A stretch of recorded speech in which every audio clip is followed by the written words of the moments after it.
Hill. I'm Mark, I'm 43, don't look it, single, look it, I'm ready to mingle. So when my friend heard I was going to do stand-up comedy, he said, Mark, you'll be really good at that. You're used to being stood up.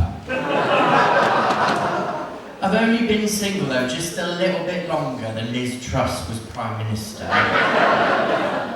And Boris Johnson and Theresa May, all of them for God's sake. But when I was thinking about what to tell you today, I was told avoid the 3 Ps. Avoid politics, avoid the Pope, and avoid pedos. So I'm not going to say anything more about politics, I'm not going to mention the Pope, I'm not going to mention the Pope.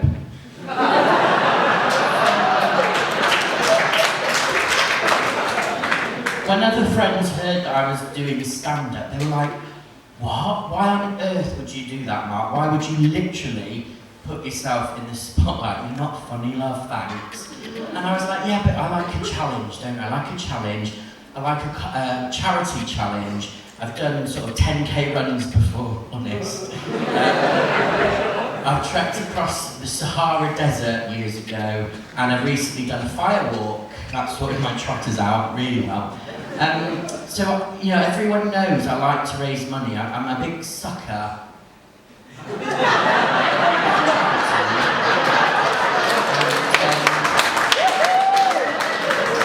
Even back when I was at university, I was known for doing anything for money. We didn't have OnlyFans back then. But the reason I'm raising money tonight is I'm supporting Sheffield Churches Council for Community Care. Another mouthful. S4Cs, as we like to say it. And brilliant charity supports isolated older people in Sheffield and Doncaster. And did you know that for thousands of older people in Sheffield, their only companion is the TV? They might not speak to a living soul all week apart from one of the befriending volunteers. And just think, just having the TV as your companion, that's such a tragic statistic. Love Island or Married at First Sight, you choose really. And as well as supporting the charity, I also work part-time for the charity. And people say, Mark, how did you get into that? Well, easy, I'm into rimming. I gave them a helping hand. They couldn't recruit for a while, so I helped them temporarily, and I've been there over a year. Money well spent, thanks. So they do really great work. But I didn't want to tell you any of that. What I wanted to tell you about what it was like growing up in Wiltshire.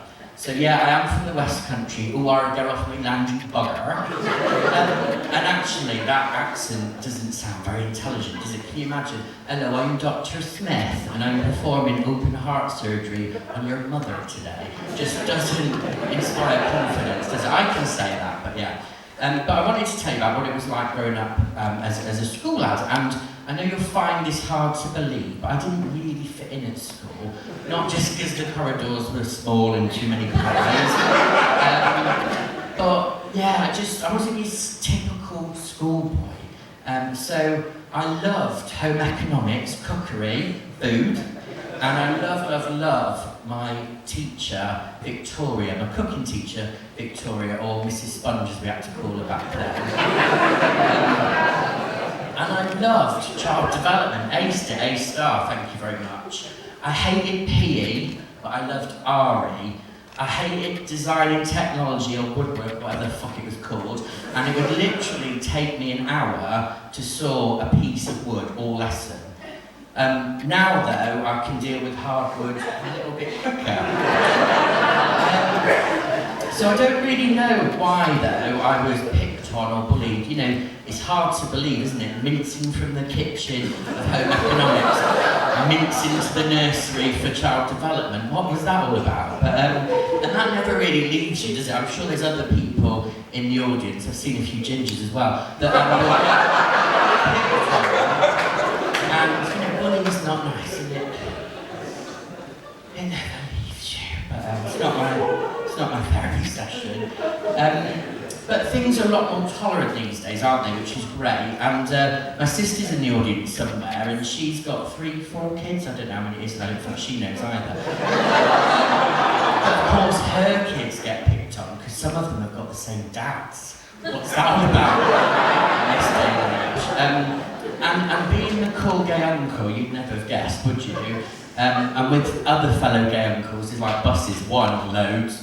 We thought it would be hilarious to get behind the kids, not in an inappropriate way.